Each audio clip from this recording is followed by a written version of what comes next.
This news update is brought to you by... It's the most wonderful time to stay connected with Flow. Get great deals on prepaid and postpaid plans. Get double the talk, double the text, and double the data when you activate a prepaid or postpaid combo plan, sizes medium and up. All this plus $50,000 to be won from Flow this wonderful Christmas. Visit us in-store today. 'Cause it's the most wonderful time of the year.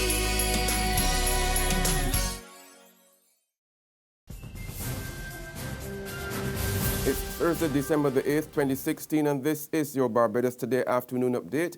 I'm Emmanuel Joseph. Thanks for joining us.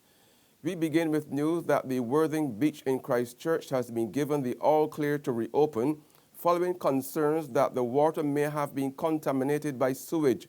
The announcement was made this morning by Minister of Tourism Richard Seeley after he and the Minister of Health John Boyce made a visit there for a bath. Seeley, who said the decision to reopen the popular beach was made by the Environmental Protection Department, rejected any suggestion that sewage was going into the Sea of Worthing.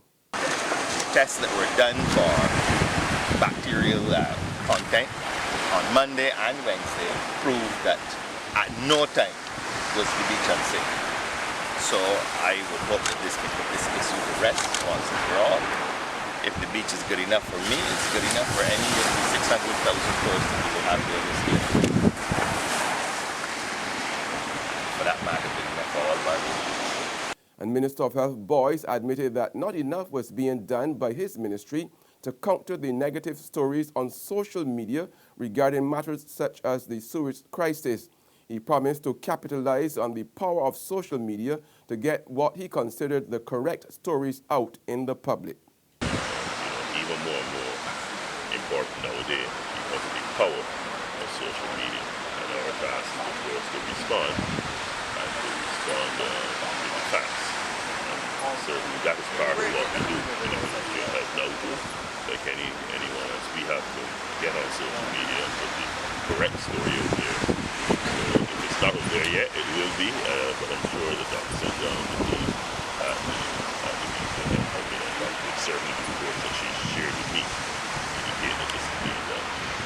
Proud of them, I think that we regret, of course, the inconvenience that will cause the department that on board now a fuller solution out there. One of the 13 people injured in last night's 3 vehicle smash-up on Tate's Hill, St. George, is now a patient at the Queen Elizabeth Hospital. He's Shane Barker, 25, of Tate's Hill, who was the driver of one of the vehicles that included a minibus.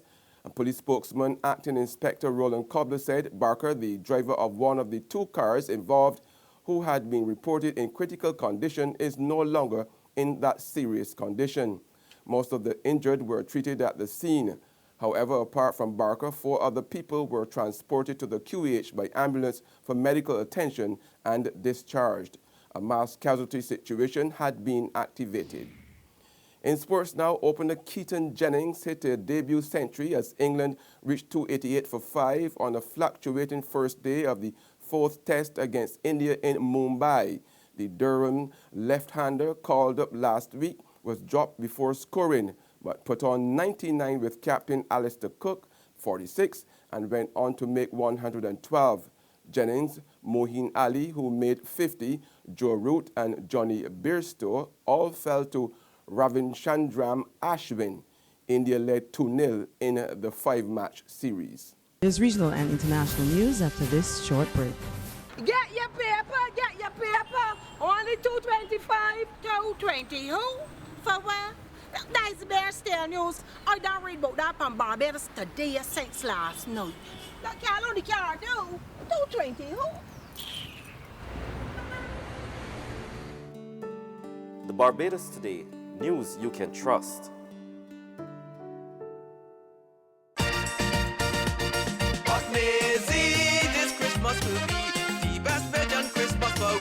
Maisie, it is all because Republic Bank just like Santa Claus. Maisie, fix up the kitchen and a new TV we get in. A special time to commemorate. Republic will help you celebrate. Get ready to celebrate 50 years of independence right through to the best Bajan Christmas ever with a Make It Happen loan of up to $50,000 from Republic Bank. Give your home a good old Bajan spruce up, buy some new furniture and appliances, or take an after-holiday trip to visit loved ones over and away. You could also be one of our lucky winners to share in fabulous prizes. Just visit any branch to apply. Go to republicbarbados.com or call us at 227-2700. We're also available via Skype and FaceTime. Special conditions apply. In Bajan style, it will be great with Republic Bank. Republic Bank, we're the one for you. Read all about it, read all about it. Get your paper. Only $2.25. Let's get your paper. You again with that stale news from yesterday. I got the Barbados today. I found my phone and I just get my news for free. What do she? The Barbados Today, news you can trust. In regional news now, several people are nursing injuries following a morning rush hour vehicular accident involving a minibus in St. Lucia. More in this report from Castries. The bus, driven by Route 5C driver Martin Lucian, was reportedly traveling down a steep Bocage access road when he lost control, sending the vehicle careening into a utility pole. The omnibus sustained extensive damage. Emergency responders received a call a little after 8 Tuesday morning. Acting Assistant Divisional Officer at the St. Lucia Fire Service, Jermaine William, says the SLFS responded with an ambulance from Grosley and an emergency tender from Castries. Arrival at the scene, most of the occupants of the vehicle had already exited the vehicle. The driver, however, was still trapped and had to be extricated by our crews. It took us a little while because of the position of the vehicle, but he was freed successfully. William reports that 6 individuals sustained minor injuries in the crash. Nonetheless, some were transported to hospital. Travis Donatian, a Bocage resident who lives near the crash site, was in bed when he heard a vehicle approaching and the unmistakable sounds of people screaming. So when I run outside, I boom, see a big spark from the pole. When I run down, I see the van down and thing. We try and see to how we could take out the people in it. When you watch for the driver, you see like the van then squeeze the whole side there of him already. So the ambulance has to come and cut him out. On the international scene now, a 6.5 magnitude earthquake struck today off the U.S. west coast of North San Francisco, but no major tsunami threat was expected. The U.S. Geological Survey said there was a low likelihood of casualties and damage from the quake. The epicenter of the quake, which hit at 6:49 a.m., was located 97 miles west of Ferndale, California, at depth of 6.2 miles. Authorities said that overall, the population in this region resides in structures that are highly resistant to earthquake shaking, though some vulnerable structures exist, putting the likelihood of fatalities at low. And finally, the Red Cross says it has evacuated 148 mostly disabled and elderly civilians found in a part of the Syrian city of Aleppo, recently recaptured by the army. They were trapped for days inside a former old people's home in what was a rebel-held part of the old city because of heavy fighting nearby. Many had injuries or conditions which left them unable to move. 11 others died before they could be reached, either caught in the crossfire or because of a shortage of medicine. That's news and sports, but for the very latest, visit our website at www.barbadostoday.bb. Also subscribe to our e-paper, email updates, and like us on Facebook. We are also on Izumi Media and bus terminals or screenplay at supermarkets and gas stations near you, as well as Channel 99 on Flow TV and Mix 96.9 FM. I'm Emmanuel Joseph. Have a fantastic day.